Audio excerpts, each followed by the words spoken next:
Hello friends, super magic રસોઈમાં મિત્રો હું આપનું સ્વાગત કરું છું। આજે આપણે એકદમ સરળ રીતે શેરડી કેમ ફોલવી અને આનંદ કેમ લેવો એનો વિડીયો લઈને આવી છું મિત્રો।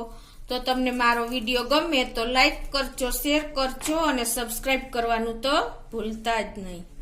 મિત્રો, આપણે ગુજરાતમાં શેરડીનું વાવેતર ફૂલ થાય છે અને દેવ દિવાળી પછી આપણે માર્કેટમાં ફૂલ શેરડી જોવા મળે છે। તે છેક સંક્રાંત સુધી તો તમને ઢગલાબંધ શેરડી માર્કેટમાં આપણે જોઈએ છીએ અને રાજકોટ વાસીઓ તો શેરડી ખાવાના એકદમ શોખીન છે મિત્રો। તો હું તમને શેરડી વિશે પણ થોડીક માહિતી આપી દઉં મિત્રો। તો આપણે શેરડી લેવા જાય ને મિત્રો ત્યારે કેવી શેરડી ચૂઝ કરવી ને એ પણ હું તમને બતાવી દઉં, કેમ કે ઘણા લોકોને ખ્યાલ જ નથી હોતો મિત્રો। જે શેરડીનો સાઠો હોય છે ને એના મૂળિયાથી મૂળિયાનો ભાગ હોય ને ત્યાંથી તમારે પાસ કરવાનો। એટલે જો આવી મોટી કાતરીની અને ધોરી શેરડી આપણે અત્યારે ખાવામાં વધારે ઉપયોગ થાય છે મિત્રો, અને એ એકદમ રસદાર, ભરાવદાર અને એકદમ મીઠી હોય છે। તો આપણે ખાવા માટે તો ધોરી શેરડી આ જે કહે છે એ જ લેવાની હોય છે। તો એમાં તમે આ જે મૂળ હોય ને, મૂળ રૂટથી આપણે પાસ કરવાની, અને આપણે મૂળથી જે શેરડી હશે ને એનો ટેસ્ટ એકદમ ગળ્યો હોય છે મિત્રો। અને જેમ જેમ આપણે જો આમ ઉપર જતા જશું ને એમ આમ ઉપર જાય ને એમ પૂંછડિયું આવતું જાય। અને આ ઉપરના ભાગની શેરડી હોય ને મિત્રો એ બહુ સાવ મોરી લાગે છે। ઘણી વાર તમે જોયું જ હશે, તમને ઘણા લોકોને તો ખ્યાલ જ છે, પટેલ લોકો હોય એને, પણ જે અમુક લોકોને ખ્યાલ નથી ને એને હું તમને આ માહિતી આપવા માટે બોલું છું। તો મિત્રો, તમારે હંમેશા જો આવી મોટી કાતરીની અને એકદમ ફ્રેશ તાજી શેરડી અને એકદમ તાજી અને આવી ગ્રીન શેરડી હોય ને એવી તમારે પાસ કરવાની છે મિત્રો। લેવા માટે તમને આટલી મેં માહિતી આપી છે મિત્રો। હવે આપણે આગળ વધશું। તો મિત્રો, જો આ 5 કિલો શેરડી છે આવી રીતે તો આપણે માર્કેટમાંથી પેક મળે છે મિત્રો। અને હવે હું તમને કઈ રીતે આપણે ફોલવીને એ પણ હું તમને બતાવી દઉં મિત્રો। તો જો શેરડી આ રીતે આપણે મોટી શેરડી હોય ને તો આ રીતે આપણે એને કટ કરી લેવાની।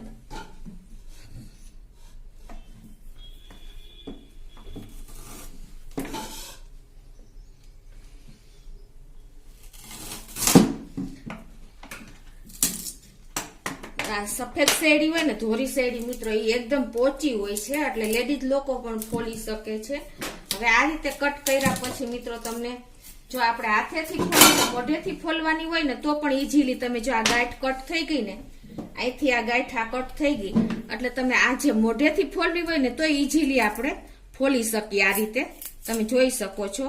અને આ રીતે તમારે કાતરી કરી લેવાની। જો તમારે નાની નાની કાતરી કરવી હોય ને તો તમે આ રીતે પણ કાતરી કરી શકો છો।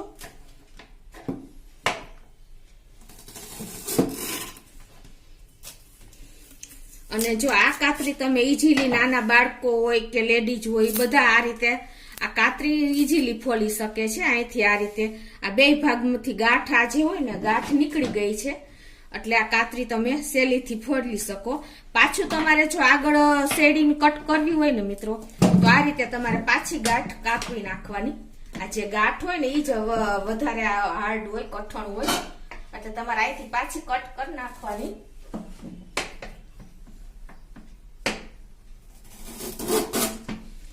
આ રીતે ગાંઠ કટ થઈ જશે ને મિત્રો એટલે સાવ આપણા માટે સહેલી રીત થઈ જશે શેરડી ફોલવાની, બરાબર।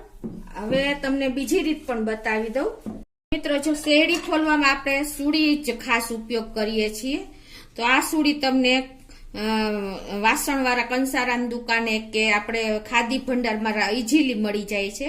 અને આની કિંમત પણ કાંઈ હોતી નથી, 100-150 માં આપણને મળી જાય છે। એટલે તમને હવે શેરડી આપણે જો આ શેરડી આપણે ફોલવી હોય ને તો હું તમને સરળ રીત બતાવું। પહેલા તો જો આપણે આ બે સાઈડની આ ગાંઠ હોય ને એ કટ કરી નાખવાની આ રીતે।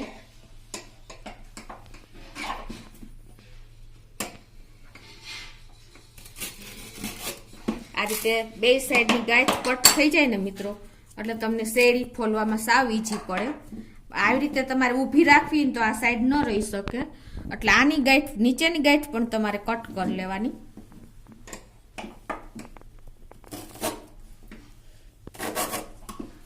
આ રીતે।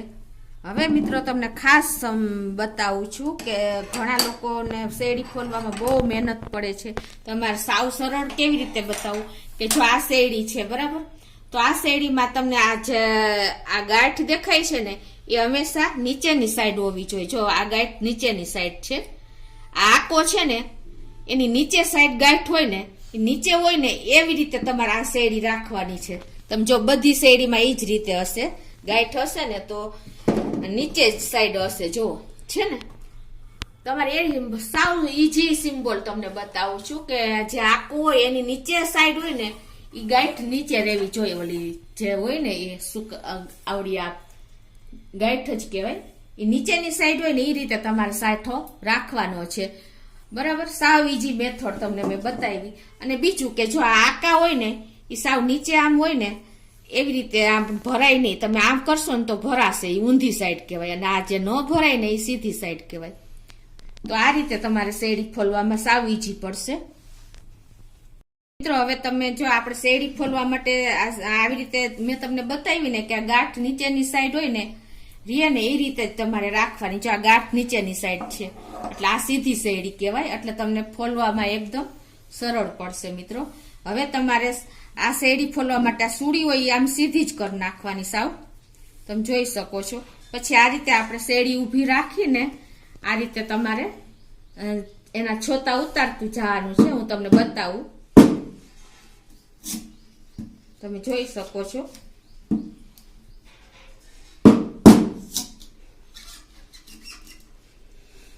આ રીતે તમે પછી સોતો ખેંચી પણ લ્યો તો પણ થઈ જશે. આવી રીતે તમે બધા એક પછી એક સોતા સાઈડમાંથી પાછી તમારે સૂડી મૂકી દેવાની. આ રીતે સોતો હોય ત્યાંથી. અને આ રીતે તમારે તમે જોઈ શકો છો કે છાલ ઉતરતી જાય છે. મિત્રો તો આ રીતે હું બધી જ છાલ ઉતારી લઉં છું. મિત્રો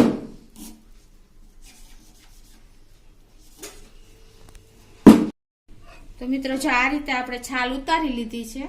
હવે તમારે આ રીતે આવી રીતે કટિંગ કરતી જવાની. સૂડી હોય ને આવી રીતે તમારે નીચે રાખવાની સૂડી, અને આ ઉપરના ભાગે તમારે પકડીને જો આ રીતે તમારે કટિંગ, આપણે એને ગંડેરી કહીએ છીએ એ રીતે આ રીતે ફટફટ ગંડેરી થઈ જાય. તમે જોઈ શકો છો. તમારે એક જ હાથ ચલાવો, એક ઉપરનો હાથ જ આપણો હાલતો હોય, સૂડીનો નીચે હોય.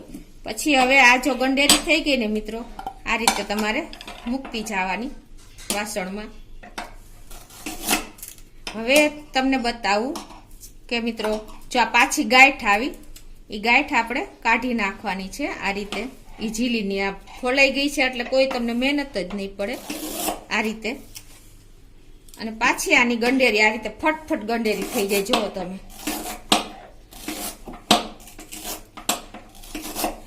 અને હવે મિત્રો તમને ગંડેરી કરેલી પણ બતાવું. તમે નાના બાળકોને આપવી હોય ને તો આ જો આ ઢોલકા છે, આ પીસ કર્યા છે ને મિત્રો, એને તમારે વચ્ચેથી આ રીતે કટ કરી દેવાના. આ રીતે મૂકીને આ રીતે ફટ તમારે આખી ગંડેરી પણ કટ થઈ શકે જો તમારી સૂડી સરખી વ્યવસ્થિત હોય ને. તો તમે જોઈ શકો છો આ રીતે. એટલે તમારે એક એક પીસ નહીં કરવા પડે. આવી રીતે ઈઝીલી તમારાથી સૂડીમાં જ આવી જશે. તમે જોઈ શકો છો કે આ જો બધા પીસ અલગ થઈ ગયા છે. મિત્રો આ નાના બાળકોને ઈઝી ખાવામાં, દાંત વગરના હોય ને એને આ શેરડી ખાવામાં બહુ ઈઝી પડે. અને ધોરી શેરડી જો કે આમ પોચી જ હોય છે મિત્રો. તો આ રીતે હું બધી પીસ કરી લઉં છું. મિત્રો તમે જોઈ શકો છો કે સાવ ઈઝી મેથડથી મેં તમને બતાવી છે. તો લેડીઝ લોકો કે નાના છોકરાઓ જે હોય એ ટીનેજર એ પણ ઈઝીલી ફોલી શકશે. આ રીતે હું બધી શેરડી પીસ કરી લઉં છું. તો મિત્રો જો આ રીતે આપણે ગંડેરી કરી 2 પીસ નાના નાના કરી લીધા છે એટલે નાના બાળકો કે દાંત વગરના બધા ખાઈ શકે. મિત્રો તો તમે આ રીતે ચોક્કસ ટ્રાય કરજો. અને મારો વિડીયો ગમે તો લાઈક કરજો, શેર કરજો અને સબસ્ક્રાઈબ કરવાનું તો ભૂલતા જ નહીં.